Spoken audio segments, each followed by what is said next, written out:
नमस्कार दोस्तों, टाट क्लासेस विद स्नेहा में आपका स्वागत है। दोस्तों, आज के इस क्लास में हम लोग 31 दिसंबर 2021 का प्रीवियस ईयर में पूछा गया प्रश्न पत्र सीटेट का लेकर आया हूँ। और इस प्रश्न के अंतर्गत हम लोग बाल विकास एवं शिक्षा शास्त्र के 30 क्वेश्चंस को सॉल्व करेंगे। और ये जो प्रश्न पत्र है आपका 31 दिसंबर 2021 का है। आइए शुरू करते हैं क्वेश्चन नंबर फर्स्ट से। क्वेश्चन नंबर फर्स्ट है, विकास की उस अवधि को क्या कहते हैं जब आत्मसात मानकों पर प्रश्न उठाया जाता है और अक्सर परिवार की तुलना में साथियों की राय बहुत महत्वपूर्ण हो जाती है। तो राइट आंसर यहाँ पे हो जाएगा फोर्थ, किशोरावस्था हो जाएगा। किशोरावस्था में आत्मसात मानकों पर प्रश्न उठाया जाता है और सामान्यतः परिवार की तुलना में साथियों की राय अत्यधिक महत्वपूर्ण हो जाती है। किशोरावस्था 13 वर्ष से प्रारंभ होकर 19 से 20 साल तक मानी जाती है। किशोरावस्था को संघर्ष, तनाव और तूफान की अवस्था माना जाता है। अगला क्वेश्चन, क्वेश्चन नंबर सेकेंड है, यह देखकर कि उसका पुत्र रवि पठन में बहुत रुचि लेता है और 30 वर्ष की आयु में ही पढ़ लेता है, उसके माता पिता ने उसे बहुत ही पुस्तकें लाकर दी। अपने माता पिता के प्रोत्साहन से रवि की पठन क्षमता अपनी आयु से कहीं बहुत आगे है। इस उदाहरण से विकास के किस सिद्धांत को संदर्भित किया जा सकता है? तो राइट आंसर यहाँ पे हो जाएगा फोर्थ, विकास अनुवांशिक और परिवेश के बीच अंतःक्रिया का परिणाम है। अगला क्वेश्चन, क्वेश्चन नंबर थर्ड है, विकास की कौन सी अवस्था में निम्न लक्षण समाहित हैं? स्वतंत्रता की स्थापना, अस्मिता का विकास और अमूर्त चिंतन। तो राइट आंसर हो जाएगा थर्ड, किशोरावस्था यहाँ पे सही जवाब हो जाएगा। विकास की किशोरावस्था में स्वतंत्रता की स्थापना, अस्मिता का विकास, अमूर्त चिंतन, साथियों के समूह का प्रभाव, सामाजिक व्यवहार में परिवर्तन, नवीन सामाजिक समूहन, सामाजिक स्वीकृति में नया मूल्य आदि लक्षण समाहित होते हैं। अमेरिकी मनोवैज्ञानिक जीएस हॉल द्वारा किशोरावस्था का वैज्ञानिक अध्ययन किया गया था। तो ध्यान रखिएगा। अगला क्वेश्चन, क्वेश्चन नंबर 4 है, निम्नलिखित कथनों में से कौन सा कथन सामाजिकरण के संदर्भ में सही है? तो राइट आंसर यहाँ पे हो जाएगा ऑप्शन सेकंड, सामाजिकरण एक जटिल प्रक्रिया है जिसमें कोई संस्थान बच्चों के जीवन में अलग अलग समय अवस्थाओं पर प्रभाव डालता है। तो सामाजिकरण एक जटिल प्रक्रिया है जिसमें कई संस्थान बच्चों के जीवन में अलग अलग समय अवस्थाओं पर प्रभाव डालते हैं। सामाजिकरण प्रत्याशाओं एवं सामाजिक मानदंडों के अनुरूप जब कोई बालक व्यवहार करना सीख जाता है तब इसे सामाजिकरण की संज्ञा दी जाती है। अगला क्वेश्चन, क्वेश्चन नंबर 5 है, निम्नलिखित में से किस सिद्धांतकारी ने नैतिक तर्कता के अध्ययन के लिए संज्ञानात्मक विकासात्मक दृष्टिकोण का उपयोग किया है? तो राइट आंसर यहाँ पे हो जाएगा दोस्तों ऑप्शन सेकंड हो जाएगा, जीन पियाजे यहाँ पे राइट आंसर हो जाएगा इस क्वेश्चन का। जीन पियाजे द्वारा नैतिक तर्कता के माध्यम अध्ययन के लिए संज्ञानात्मक विकासात्मक दृष्टिकोण का प्रयोग किया गया है। जीन पियाजे ने अपनी पुस्तक the moral judgment of the child में यह वर्णित किया है कि बच्चों के नैतिक निर्णय के विकास में एक निश्चित क्रम एवं तार्किक पैटर्न पाया जाता है। पियाजे ने अपने नैतिक विकास सिद्धांत के अंतर्गत नैतिक विकास की 2 अवस्थाओं का उल्लेख किया है, परायत नैतिकता की अवस्था और स्वायत्त नैतिकता की अवस्था। ध्यान रखिएगा। अगला क्वेश्चन, क्वेश्चन नंबर 6 है, बच्चे दुनिया को लेकर अपनी समझ को सक्रिय रूप से निर्मित करते हैं, यह कथन किसने प्रस्तावित किया था? तो बहुत ही महत्वपूर्ण कथन है, ये जीन पियाजे का है। ऑप्शन थर्ड यहाँ पे राइट आंसर हो जाएगा। बच्चे दुनिया को लेकर अपनी समझ को सक्रिय रूप से निर्मित करते हैं, यह कथन जीन पियाजे द्वारा प्रस्तावित किया गया है। अगला क्वेश्चन, क्वेश्चन नंबर 7 है, अध्यापन अधिगम के संदर्भ में निम्नलिखित में से कौन सी तकनीकी को लीव वाइगोत्स्की ने समर्थन नहीं दिया है? तो राइट आंसर यहाँ पे हो जाएगा इस क्वेश्चन का ऑप्शन 4, प्रतिपादक अध्यापन। अगला क्वेश्चन, क्वेश्चन नंबर 8 है, किसी एक पहेली के टुकड़ों को जोड़ते समय मिट्टी अपनी क्रियाओं को निर्देशित करने के लिए बोलकर काम करती है। स्वयं को निर्देशित करने से संबोधित भाषा के इस प्रयोग को लीव वाइगोत्स्की किस रूप में संबोधित करते हैं? तो राइट आंसर सेकंड हो जाएगा, निजी वाचक हो जाएगा। क्वेश्चन नंबर 9 है,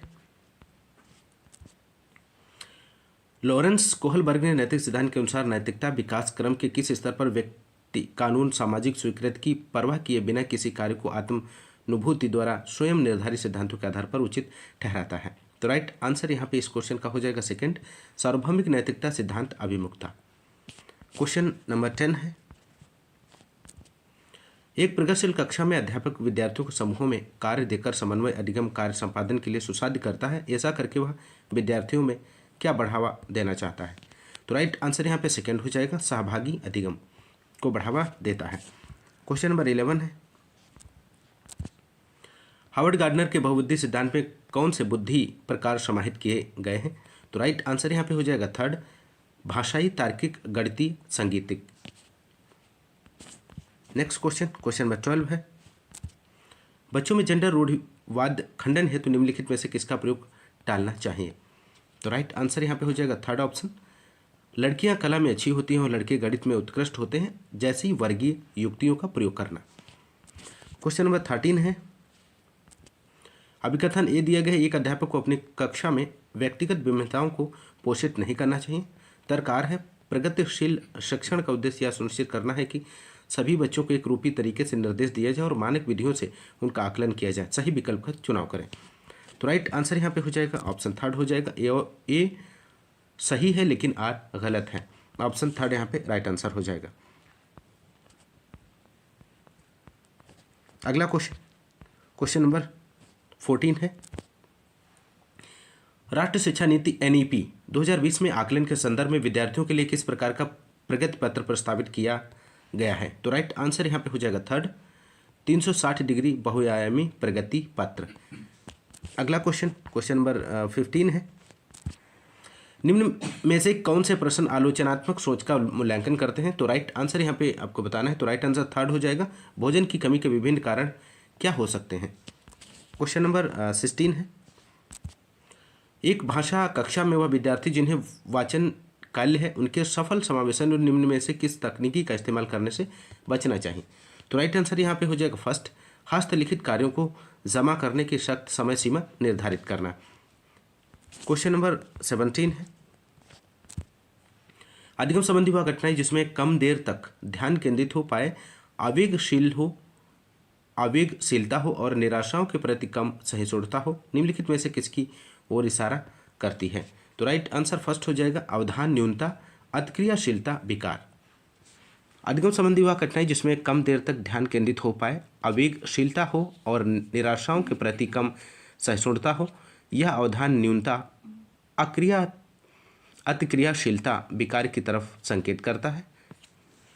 ध्यान रखिएगा। अगला क्वेश्चन नंबर 18, निम्नलिखित में से वह कौन सी स्थिति है जिसमें तार्किकता अधिगम समस्या समाधान के साथ साथ व्यवहार समायोजन को जिसमें सामाजिक और व्यवहारिक कौशल सम्मिलित है महत्वपूर्ण रूप से बाधित रहता है? तो राइट आंसर 4 हो जाएगा, बौद्धिक क्षति यहाँ पे सही जवाब हो जाएगा। नेक्स्ट क्वेश्चन नंबर 19 है, अभिकथन ये दिया गया समावेशन से तात्पर्य है कि अधिगम कठिनाई महसूस करने वाले विद्यार्थी मुख्यधारा विद्यालय में पृथक से रूप से सीखें। कारण आर है, इस प्रकार की रणनीति अधिगम कठिनाई महसूस करने वाले विद्यार्थियों को समाज में प्रतिभागिता के लिए तैयार करती है। सही विकल्प चुनें। तो राइट आंसर यहाँ पे हो जाएगा ऑप्शन फोर्थ, ए और आर दोनों गलत हैं। अगला क्वेश्चन नंबर 20, निम्नलिखित में से कौन सा सृजनात्मक का महत्वपूर्ण कारक नहीं है? आपको बताना है दिए गए ऑप्शंस में से। राइट आंसर सेकेंड हो जाएगा, अभिसारी चिंतन। अभिसारी चिंतन सृजनात्मकता का महत्वपूर्ण कारक नहीं है। सृजनात्मकता से अभिप्राय उन नवीन विचारों, वस्तुओं, व्यवहारों का सृजन करने वाले कार्यों से लिया जाता है। सृजनात्मकता की विशेषताओं में चुनौती, प्रयोग, उच्च मानसिक स्तर, आलोचनात्मक चिंतन, विश्लेषण व संश्लेषण की योग्यता, मस्तिष्क उद्वेलन, अनुसंधान प्रवृत्ति, प्रामाणिक तथ्यों का संकलन, वैज्ञानिक दृष्टिकोण आदि को शामिल किया जाता है। क्वेश्चन नंबर 21 है, एक सामाजिक संरचनात्मक कक्षा में ज्ञान के क्या क्या स्रोत होंगे? तो राइट आंसर फोर्थ हो जाएगा, फर्स्ट, सेकेंड, थर्ड और फोर्थ। अखबार, सहपाठी, पाठ्य पुस्तक, लोककथाएं, ये सभी यहाँ पे राइट आंसर हो जाएगा। क्वेश्चन नंबर 22 है, अधिगमकर्ताओं की सक्रिय संलग्नता के लिए क्या आवश्यकता है? तो राइट आंसर यहाँ पे इस क्वेश्चन का हो जाएगा थर्ड, फर्स्ट, सेकेंड और फोर्थ। अन्वेषण और पूछताछ, पुनरुत्पादन और प्रत्यास्मरण,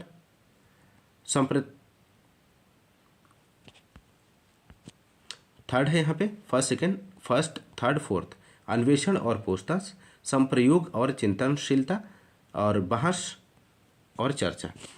अगला क्वेश्चन नंबर 23 है, अधिगमकर्ताओं को एक संसाधन समृद्ध वातावरण में अधिकतम स्वतंत्रता की अनुमति देना और अपने स्वयं ही ज्ञान की संरचना हेतु सुसाध्य करना किस उपागम की ओर इशारा करता है? तो राइट आंसर यहाँ पे हो जाएगा ऑप्शन फर्स्ट, खोजी अधिगम इसका सही जवाब है। क्वेश्चन नंबर 24, बच्चों में वैकल्पिक धारणाएं हैं, आपको बताना है। तो राइट आंसर यहाँ पे थर्ड हो जाएगा, उनके अंतः प्रज्ञाजन्य सहज ज्ञान सिद्धांतों को दर्शाते हैं। बच्चों में वैकल्पिक धारणाएं उनके अंतः प्रज्ञाजन्य सहज ज्ञान सिद्धांतों को दर्शाती हैं। बच्चों की वैकल्पिक अवधारणाओं को अधिगम का एक हिस्सा माना जाता है। या अवधारणाएं प्रदर्शित करते हैं कि बच्चा अधिगम प्रक्रिया में अपनी प्रतिभागिता को सुनिश्चित कर रहा है, वह सीखने के मार्ग पर अग्रसित है। शिक्षक द्वारा बच्चों की वैकल्पिक अवधारणाओं को विषय वस्तु या संप्रत्यय के साथ सही प्रकार से संबंधित करके सही अवधारणा की समझ का निर्माण करें।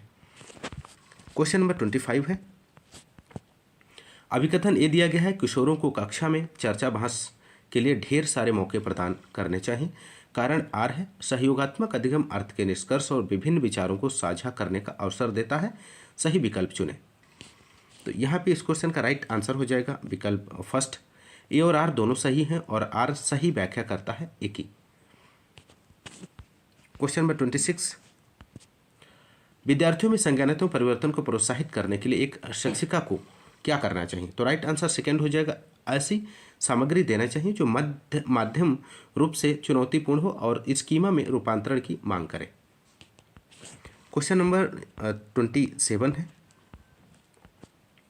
योग्यता की यहाँ पे आपको फिल करना है। धारणा का आशय है कि सफलता पाने के लिए प्रयास सार्थक भूमिका निभाते हैं। तो राइट आंसर यहाँ पे हो जाएगा थर्ड, वृद्धिशीलतात्मक यहाँ पे राइट आंसर हो जाएगा। क्वेश्चन नंबर 28 है, एक संरचनात्मक कक्षा में ऐसे क्रियाकलापों का इस्तेमाल होगा जो आपको फिल करना है यहाँ पे। तो राइट आंसर यहाँ पे थर्ड ऑप्शन हो जाएगा, फर्स्ट और सेकंड सही जवाब होगा इस क्वेश्चन का 28 का। पढ़ते हैं अगले क्वेश्चन की ओर। क्वेश्चन नंबर 29 है। क्वेश्चन नंबर 29, जब एक विद्यार्थी को फिल करना है आपको यहाँ पे का अहसाय होगा यदि वह सफलता का आरोपण आंतरिक मानता है और एहसास होगा यदि वह असफलता का आरोपण बाह्य मानता है। तो राइट आंसर यहाँ पे थर्ड हो जाएगा इस क्वेश्चन का, गर्व क्रोध यहाँ पे सही जवाब है। एक विद्यार्थी को गर्व का एहसास होगा यदि वह सफलता के आरोपण को आंतरिक माने तथा क्रोध का अनुभव तब होगा जब वह असफलता का आरोपण बाह्य माने। क्वेश्चन नंबर 30 है, माध्यमिक स्तर पर एक नए संप्रत्यय को पढ़ाते हुए एक अध्यापिका को क्या करना चाहिए? तो राइट आंसर यहाँ पे हो जाएगा सेकंड, विद्यार्थियों के पूर्ण ज्ञान को नए संप्रत्यय से जोड़ना चाहिए। अगला सेकेंड पेपर है 30 दिसंबर 2021 का है दोस्तों, और इसमें भी हम बाल विकास के एवं शिक्षा शास्त्र के 30 क्वेश्चंस को सॉल्व करेंगे। क्वेश्चन नंबर फर्स्ट है, विकास के किस चरण में बहुत से हार्मोन संबंधी परिवर्तन होते हैं तथा अपनी पहचान की सक्रिय खोज पर बल होता है? तो राइट आंसर यहाँ पे हो जाएगा इस क्वेश्चन का। तो राइट आंसर है यहाँ पे फर्स्ट, किशोरावस्था यहाँ पे सही जवाब हो जाएगा। किशोरावस्था की अवधि 13 वर्ष से लेकर 19 से 20 वर्ष की आयु तक मानी जाती है। किशोरावस्था एक परिवर्ती अवस्था है जिसमें अस्पष्ट वैयक्तिक स्थिति होती है। किशोरावस्था को सामान्यतः समस्या की आयु माना जाता है तथा किशोरावस्था को विशिष्टता की खोज का समय माना जाता है। किशोरावस्था में तीव्र शारीरिक और हार्मोन संबंधी परिवर्तन होते हैं। जीएस हॉल ने किशोरावस्था को संघर्ष, तूफान व तनाव की अवस्था के रूप में परिभाषित किया है, ध्यान रखिएगा। अगला क्वेश्चन, क्वेश्चन नंबर सेकेंड, कथन फर्स्ट है, भाषा विकास केवल शैशवावस्था के दौरान होती है और इसलिए केवल शैशवावस्था तक ही प्रयुक्त उद्दीपन प्रदान करना चाहिए। तर्कार है, शुरुआती वर्षों के दौरान अनुभव किए गए नकारात्मक वातावरण का दीर्घकालिक प्रभाव नहीं होता। सही विकल्प चुनें। राइट आंसर 4 हो जाएगा, फर्स्ट और आर दोनों गलत हैं, यहाँ पे सही जवाब हो जाएगा। अगला क्वेश्चन, क्वेश्चन नंबर थर्ड है।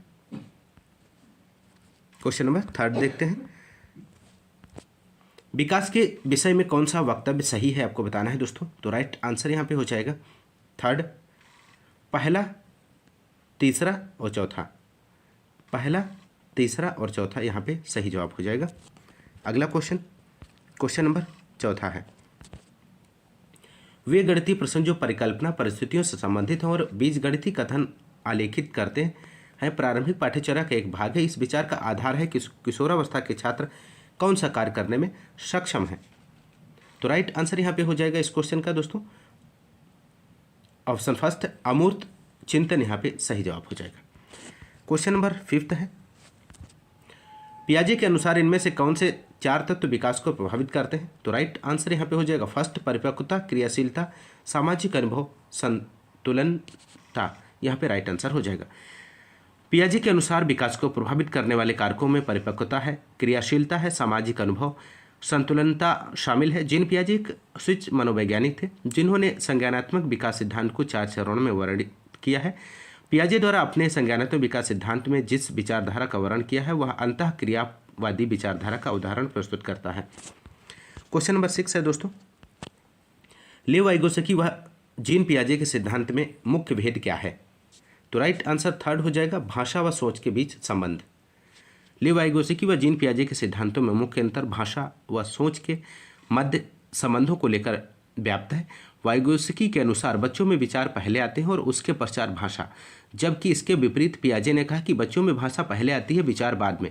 वाइगोत्स्की ने बच्चों के सीखने में सामाजिक कारकों की महत्वपूर्ण भूमिका पर बल दिया, जबकि पियाजे ने आयु को विकास के आधार के रूप में वर्णित किया है। ध्यान रखिएगा। क्वेश्चन नंबर 7 है दोस्तों। क्वेश्चन नंबर 7, लेव वाइगोत्स्की का विश्वास था कि, आपको बताना है, राइट आंसर थर्ड हो जाएगा अधिगम संरचनात्मक और साथ ही साथ सहयोगात्मक प्रक्रिया है।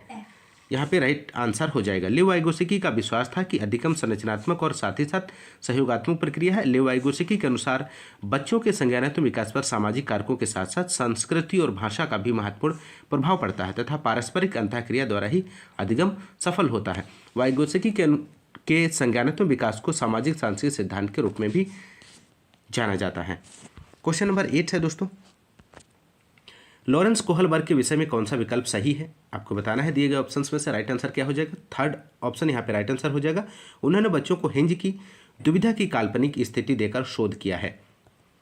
उन्होंने बच्चों के हिंज की दुविधा की काल्पनिक स्थिति देकर शोध किया है। यह विकल्प लॉरेंस कोहलबर्ग के विषय में सही है। कोहलबर्ग ने अपने नैतिक विकास सिद्धांत का प्रतिपादन 10 से 16 साल के बच्चों के लिए साक्षात्कार से प्राप्त तथ्यों का विश्लेषण करके किया। कोहलबर्ग ने अपने नैतिक विकास के सिद्धांत की 3 मुख्य अवस्थाओं और प्रत्येक अवस्था के 2 चरणों का वर्णन किया है। क्वेश्चन नंबर 9 है दोस्तों,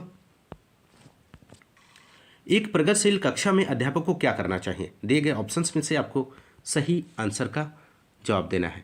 तो राइट आंसर यहाँ पे हो जाएगा, यहाँ पे सेकेंड और फोर्थ, छात्रों के पूर्व ज्ञान व अनुभवों को महत्व देना चाहिए। और फोर्थ है छात्रों को आलोचनात्मक तरीके से सोचने पर प्रोत्साहन करना चाहिए। क्वेश्चन नंबर 10 है,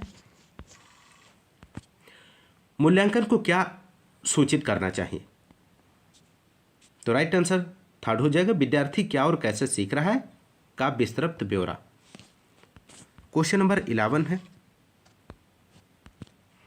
राष्ट्रीय शिक्षा नीति 2020 में प्रस्तावित समग्र 360 डिग्री बहुआयामी उन्नति पत्र को क्या दर्शाना चाहिए? तो यहाँ पे इस क्वेश्चन का राइट आंसर सेकेंड हो जाएगा, विद्यार्थियों की संज्ञानात्मक भावात्मक व मनोगत्यात्मक आयामों में प्रगति। सेकेंड यहाँ पे राइट आंसर हो जाएगा। अगला क्वेश्चन नंबर 12 है, पाठ्य पुस्तकों में स्त्रियों का केवल नारीवादी विशेषताओं जैसे पालन पोषण व देखभाल करने वाली संवेदनशील के रूप में चित्रण किसका उदाहरण है? तो राइट आंसर यहाँ पे हो जाएगा दोस्तों सेकेंड, जेंडर पक्षपात सही जवाब हो जाएगा। क्वेश्चन नंबर 13 है, विद्यार्थियों में समालोचनात्मक चिंतन का आकलन किस प्रकार किया जा सकता है? तो राइट आंसर सेकेंड हो जाएगा, उनके विवेचनात्मक कौशलों के विश्लेषण द्वारा। क्वेश्चन नंबर 14 है, लेव वाइगोत्स्की के अनुसार निम्नलिखित में से कौन सा कारक अधिगम को प्रभावित नहीं करता है दोस्तों? तो आपको बताना है। दिए गए ऑप्शंस में से राइट आंसर फर्स्ट हो जाएगा, अनुक्रिया उद्दीपन संबंध, यहाँ पे सही जवाब हो जाएगा। अगला क्वेश्चन नंबर 15 है, बुद्धिमत्ता के सिद्धांतों जैसे कि हार्वर्ड गार्डनर द्वारा दिए सिद्धांत के अनुसार बुद्धि के बारे में निम्नलिखित कथनों में से कौन सा सही नहीं है? तो यहाँ पे इस क्वेश्चन का राइट आंसर फर्स्ट हो जाएगा, बुद्धिमत्ता को मानकीकृत परीक्षाओं के द्वारा सटीक रूप से बतलाया जा सकता है। क्वेश्चन नंबर 16 है, हाशिए पर रहने वाले समुदायों से पहली बार स्कूल में प्रवेश लेने वाले विद्यार्थियों को शिक्षिका कैसे मदद कर सकती है? राइट आंसर सेकेंड हो जाएगा, उपयुक्त पाठ देकर कक्षा में उनकी भागीदारी को बढ़ावा देकर। यहाँ पे राइट आंसर हो जाएगा। पाठ मीन्स होता है स्कैफोल्डिंग देकर तथा कक्षा में उनकी भागीदारी को सुनिश्चित करके एक शिक्षिका हाशिए पर रहने वाले समुदायों से पहली बार विद्यालय में प्रवेश लेने वाले विद्यार्थियों की सहायता कर सकती है। इसके फोल्डिंग की अवधारणा लेव वाइगोत्स्की द्वारा अपने संज्ञानात्मक विकास के सामाजिक सांस्कृतिक सिद्धांत के अंतर्गत दी गई है। पाठ से अभिप्राय एक ऐसी मानसिक संरचना से लिया जाता है जिसके अंतर्गत बच्चे नए कार्यों को करते समय अथवा नवीन चिंतन के समय उनका उपयोग कर सकते हैं। क्वेश्चन नंबर 17 है, समावेशी शिक्षा का उद्देश्य क्या है? दोस्तों आपको बताना है। तो समावेशी शिक्षा का उद्देश्य यह सुनिश्चित करना है कि सभी विद्यार्थियों को सामान्य स्कूली शिक्षा में शिक्षा पाने का हक है।